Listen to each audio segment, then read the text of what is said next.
Our scripture this morning comes from Matthew chapter 5, verses 1 through 12. When Jesus saw the crowds, he went up the mountain, and after he sat down, his disciples came to him. Then he began to speak and taught them, saying, "Blessed are the poor in spirit, for theirs is the kingdom of heaven. Blessed are those who mourn, for they will be comforted. Blessed are the meek, for they will inherit the earth. Blessed are those who hunger and thirst for righteousness, for they will be filled. Blessed are the merciful, for they will receive mercy. And blessed are the poor in heart, for they will see God. Blessed are the peacemakers, for they will be called children of God.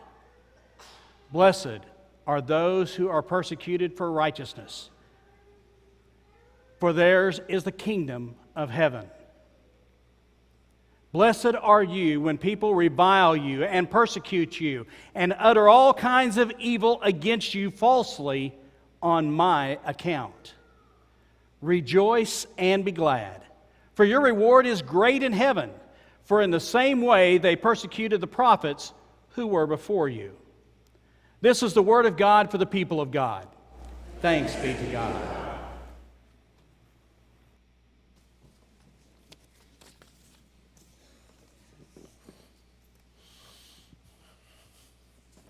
A couple things before officially start the sermon. One, just because I get so emotional about times like this, it's kind of easier to start at a different place.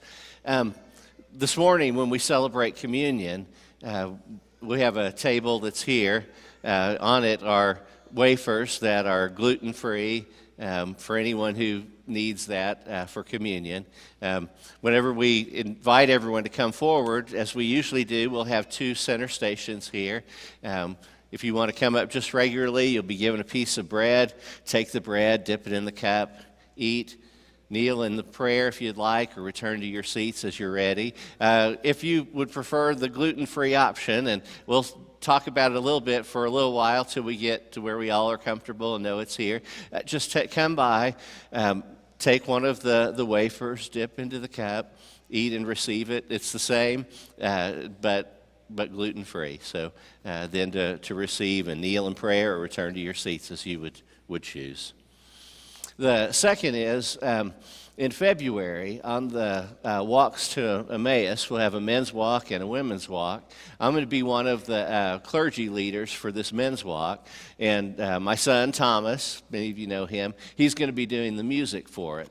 So if you're a man in the church and or outside of the church, but you would be interested in going on the walk, I would really encourage you to do so, because we'll have the shared experience of reinforcement of that together, and I would look forward to being a part of that when any of you would choose to go on that walk. So if you have an interest in that, let me know, and we'll get you connected up with a sponsor to get you through and to make that experience an important part for you. That'll be, I think it's the third week in February. I can't remember exactly the dates, but we'll get you all the particular information. It's in February, I know that.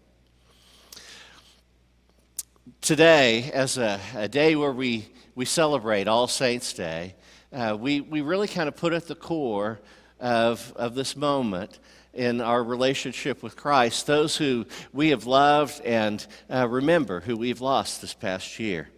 We remember that life on the whole, that life is a gift to us. We haven't done anything to deserve it. We were given it. And as such, it's a grace. It's a grace that God has granted to us, and God has given us our life. And we remember that God created us good, and God created us to celebrate and to live life fully. And as we remember folks today, we remember people who lived good, strong, full lives, people who have enriched our lives. The truth is, we really don't belong to one another. We feel that way. We feel that that's my mom, that's my dad, that's my brother, my sister. But we really and truly don't belong to one another, because before we were each other's, we were God's. And after we are each other's, we are God's. We are God's children. And God has given us this amazing opportunity to live, and to live it fully, and to live it shared with one another. And that's something that we want to embrace. We want to live it and let it be at the very core of who we are, that we celebrate this life that God's granted to us. And we celebrate it by having love with one another fully, and enjoying and celebrating those people in our lives completely. God gave us life so that we would enjoy it and live it fully. We long for home. We long for that deepest place of connection. And as we know, as we sometimes get to those closing moments of this life temporally, we long for that reuniting as well, both with God and with those who have walked before us and we have loved and lost. But every moment of this life is a gift to us from God to live and to celebrate. Today we remember imperfect saints, All Saints' Day.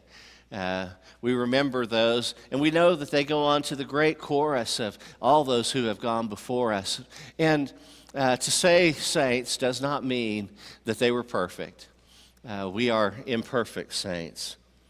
But that we know God's grace and God's love and God's place in our lives. Loving gifts of God, whom we have had the opportunity to love and the privilege to share life with. I like on this day to just think about some of those folks. And I'm going to follow the order that's in here just as I draw some recollections. That way I make sure I don't miss anyone. But I think about how God has graced us with these people. I think about Marie Morgan.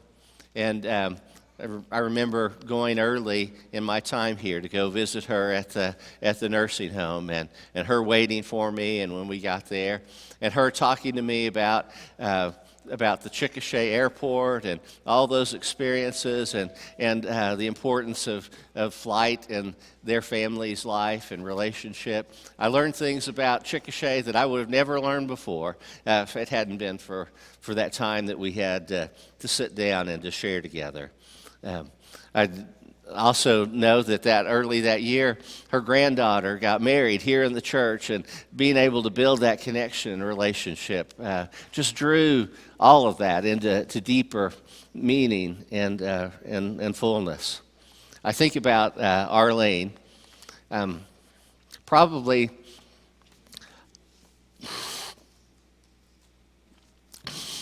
on a regular basis,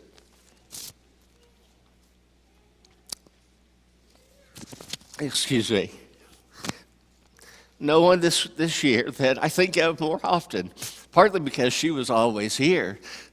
Every week she was here for worship. She was here for some activity during the course of the week, and she would always she would find something around the church that needed to be fixed and would bring me that list. I think about the light that's out over the sanctuary. I know that she would have mentioned that. Jay has mentioned it to me. She, oftentimes when she would come to tell me about it, she would say, "Now, Jay told me not to tell you, but," and then she would tell me what it was that needed to be taken care of.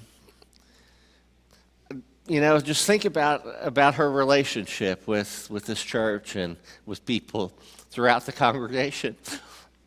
One of the beautiful things that probably most of you knew, I didn't really know it. She told me about it and I forgot, and then she told me about it again. But one of the things she loved to do was she would catch caterpillars early in the year, and she had a place where then she would raise them up and watch them go through the whole process of transformation into a butterfly. That was one of the things she loved to do. And you just think about the beauty of that. about knowing that kind of transformation. And for her, it was a spiritual thing. It was about understanding about God's grace and work in our lives and God transforming us into more than we expect to be. I didn't know Greta Ward. She was a member of the Alec Church. What I know about her is that she had a very close relationship with the pastor who had served there earlier in life. That was Gene Neese. If you didn't know Gene, probably a good comparison is he was probably a lot like John Durr, if you would just imagine. He ended up leaving the Methodist Church and ministry for different reasons and started an independent church in Oklahoma City. But when they were in ministry together at the Alec Church, got real involved in the lay witness mission and became a real important part of her life. She loved the church. She participated in Vacation Bible School. In her retirement, she ended up connecting to our congregation and lived in the nursing home, and it was during that period whenever I met her, but really didn't get to know her well. Jeannie Eubanks, many of you may have remembered she would come with Linda and would sit back in this part of the church. It was pretty quiet. She had a great generosity about her that most of us would never know about. Because she's passed on, I'll share this, but when we were doing the fundraiser for the parking lot and we were getting toward the end of it, we had most of the money raised, and she came to me like 5 minutes before the service started, and I was standing over here, and she came walking all the long way around, and when she got there, she handed me a check for $60,000 to help finish off the work on the parking lot.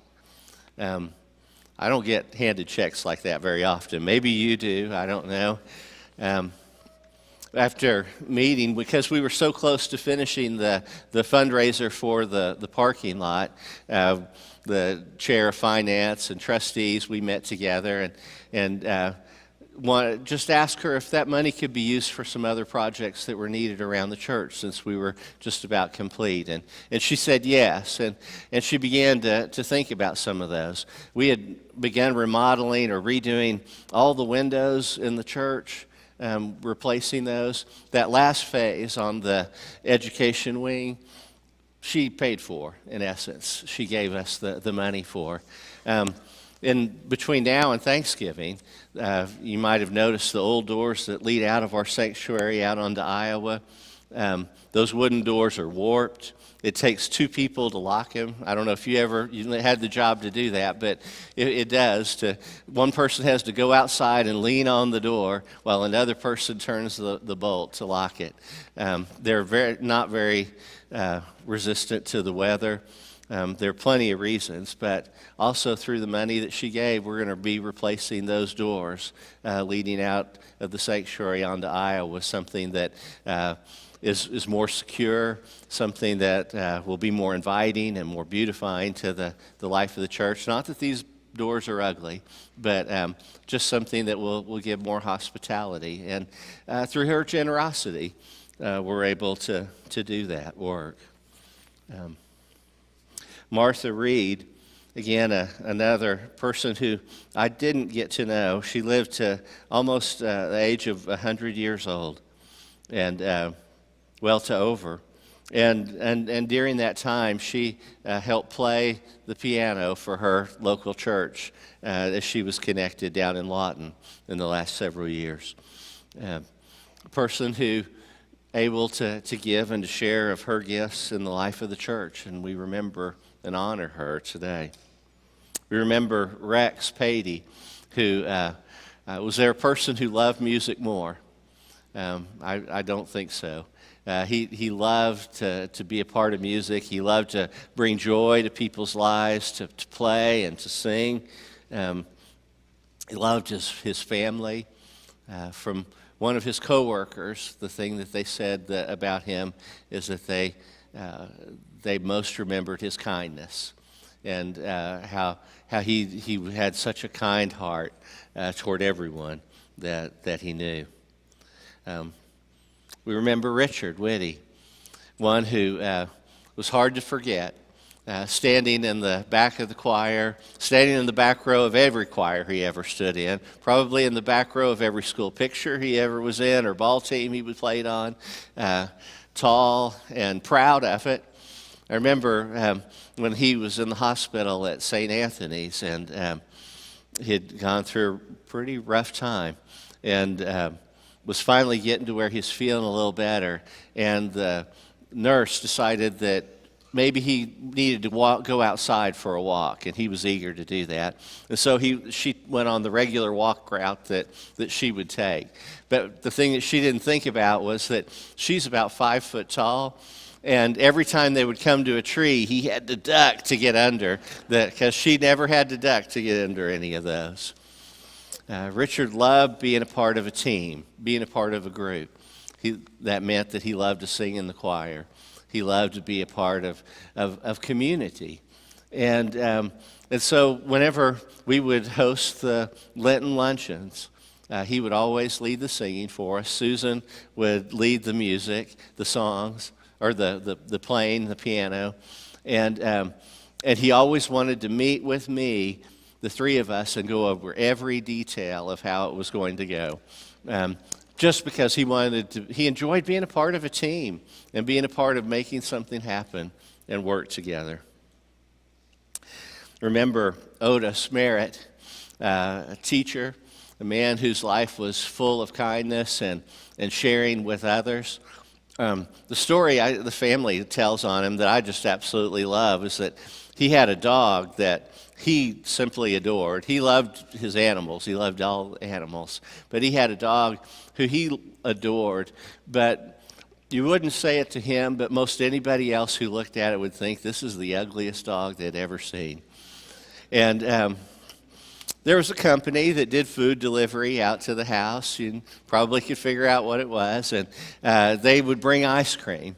And he loved the order of ice cream that they would bring. He loved eating ice cream. And now we're talking about Agawam, so it's not just a simple drive to get to Brahms, And so one day the delivery guy, says, "That's the ugliest dog I've ever seen." And he says, "I don't think we need the order, and we probably don't need any more orders. You can just stop coming by." And so he put up the sacrifice to drive to town to make sure he got his ice cream rather than having it delivered to the house, just because the guy offended his dog. People who we love and we care for and hold deep in our lives. Remember Dr. Bob Herndon.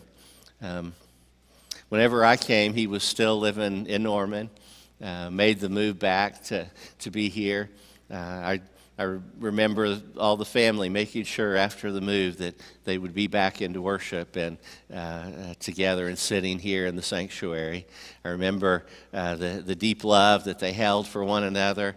The thing that just, I don't know, maybe because it seems so foreign to the world in which I grew up in, but was to hear how family would be together at an event, and there'd be a phone call for the doc, and how he would make a home visit to somebody. I don't know many docs who make home visits these days. Nothing bad about docs today. It's just different. And he would do that. And it was a regular part of life in the family to grow up with someone who had that role and place, and how he cared for so many people as they were growing up in this town and in this community. It was quite remarkable. One of the things that I remember when he passed away and visiting with the family about all the ways that he expressed love and care through his practice in the community, made me long for that. In Methodist ministry, we tend to have shorter appointments and times in a community, not something that lasts over a generation in relationship. made me have a deep longing for that kind of a relationship where, with time, you see the kids grow up, you baptize the children, you're there for weddings, you're there for funerals, you see the next generation grow up, and I'm in my 6th year here, and you begin to experience some of that with time. Maybe that's why the tears feel particularly strong now, because those relationships become deeper and longer, and how they tie our lives together. So I remember so clearly thinking, that's so foreign to my experience, where you're someplace for 5 years and then you move and you're another place for 5 years, and helped strike a deep longing in my heart to see that. Terry Hagan, I didn't know. She had been a member of Epworth. She had taught at the day school, been a part of the community here. She had moved to Edmond, had gotten remarried. She loved to go to the ocean, and so it's kind of bittersweet that at her death, she had traveled with her husband to Florida and was out in the ocean and got pulled out by a tide and drowned. And yet it was the place she loved most to be. She loved Sam Bradford. She was crazy about Sam Bradford. She would have hated to hear that he was, released by the Cardinals this week, if you didn't know. But, she loved him. She loved Mel Gibson. One of the times she went to an event where Mel Gibson was on the stage, and he was kind of talking. He was being awarded something, and that he was thanking everybody, and she was like in the second row. And whenever he said thank you, she yelled out, "Oh, you're so welcome, baby!" And he looked down at her, she related to the people who gave me this award or not. But no. One of the funny stories about her was that she never could buy a very good car, so was always driving old used cars. And she had one that every time she made a left-hand turn, as you turned the steering wheel, the horn would honk. And so when she would approach an intersection where she was making that turn, it would go beep, beep, And so she would just, as soon as she started making the turn, she'd start waving, because she knew that either they thought she was mad at them, or maybe they thought she was trying to get their attention. So she just decided to make it a positive. She would wave. And her kids would tell the story how she had a little plastic golf club in the front seat, and if they got to fighting in the back seat, she'd turn around and knock them with it, Think of Bobby Elliott, person who, such a deep prayer warrior, spiritual person. She loved the Lord, was at the heart of her life.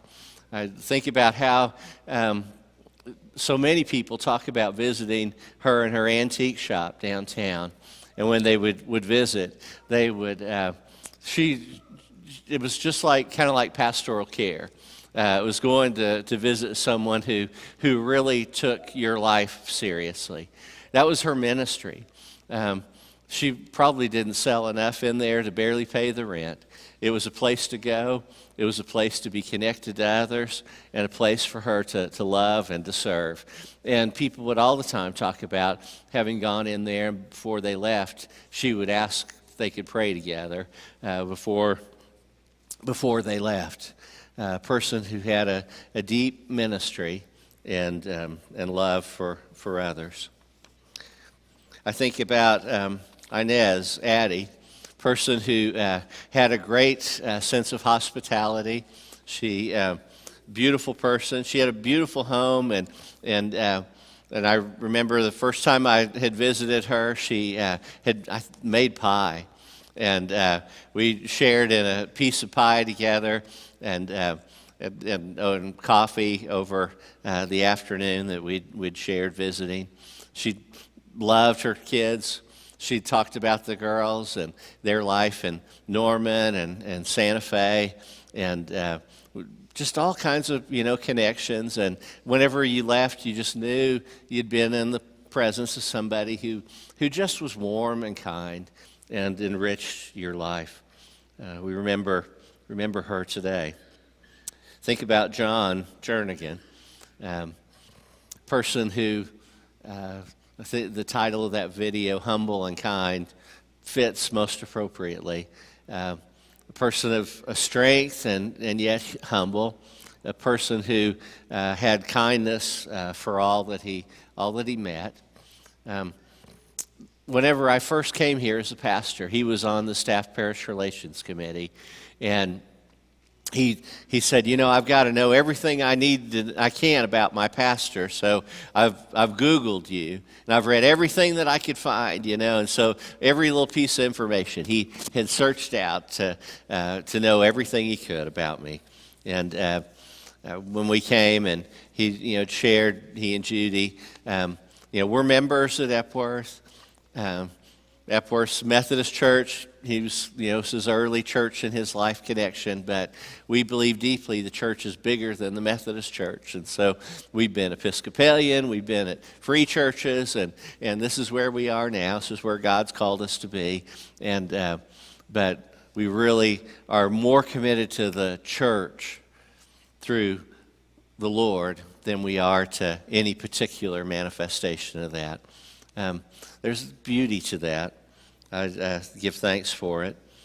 John was also one of those that, particularly, he was a person I felt I could go to whenever there was something I was wrestling with in the life of the church. And on several occasions, he was kind of a confidant for me to be able to talk about something in the church. Maybe because, in a way, he said, I'm a step back from this too, and so it allowed me to be able to have someone I could bounce ideas and thoughts off of. I remember visiting with Ott Elliott. First time I met him was at this door. Probably the first time you met him was at this door too, I suspect. He was a greeter, an usher. He was here every Sunday. He would be here at that door in that place to help welcome people for worship every week. He just always had an infectious smile and laughter. He enjoyed life. He enjoyed people. One of the things I remember he told me, he said, whenever I visited the house, he said, not since Robert Schuller was the pastor here has a pastor come to visit at the house. And that would have been back in the 50s or 60s, I think. It had been a while, he said, since he'd had a pastor come visit him. And just a fun, enjoyable man who lived out his life. He loved OU football. Goodness, he loved OU football. If you went to the house, you'd see that one of the things that his greatest pride was he had a O Club jacket that he got from the athletes, part of the O Club at OU, and that was one of his greatest prides, being a part of that group. We remember all these loved ones. I haven't missed anyone, have I? Who help shape and create our life and give us the support that we've needed whenever it comes time. I think one of the reasons why we read the Beatitudes on the Sunday is because it reminds us of those most essential characteristics about who we are to be, about and how God graces us even in the midst of our brokenness and struggle in life. That blessed are the peacekeepers. Blessed are those who mourn. Those all those things about our life. They remind us that the most important traits are about being strong in faith, but not arrogant and boastful. About having humility in our life and letting kindness be at the core of who we are. That we not be driven by by some of the characteristics the world wants to teach us that we're supposed to live by. We're to live with a different heart, about our lives. And as we look at these folks, we can see those characteristics in so many of them. Not perfect. They weren't perfect. But there were people that faithfully tried to live out God's call in their life and be the people God created them to be, and to live that joyfully and in great generosity with each other. So we look back, but it's not enough to look back. We have to look forward. We have to look at those characteristics of their life that we want to be the shaping forces in our own. About the love of Christ, about having a relationship with God at the heart of who we are, and how that drives us forward. That whenever we see those characteristics in their lives, they become the parts of our life that shape us and let us live more generously and more full of love as we move forward. What will our legacy be? When we see their lives and we think about their legacy, it should ask us which should cause us to ask ourselves, what will our legacy be? How will our life carry forward either those traits of their life that were about faithfulness, or your own unique traits in life that God has granted you that maybe were not a part of theirs, but you have your gift to now share. So that when we come to this day, when you make the transition from life temporal to life eternal, and you get the opportunity to go home and arrive safely with Christ, what will those characteristics be that they remember and they share and they celebrate about you? It's the opportunity we have for how we will live our lives in faithfulness to the direction and call that Christ offers for us. Amen.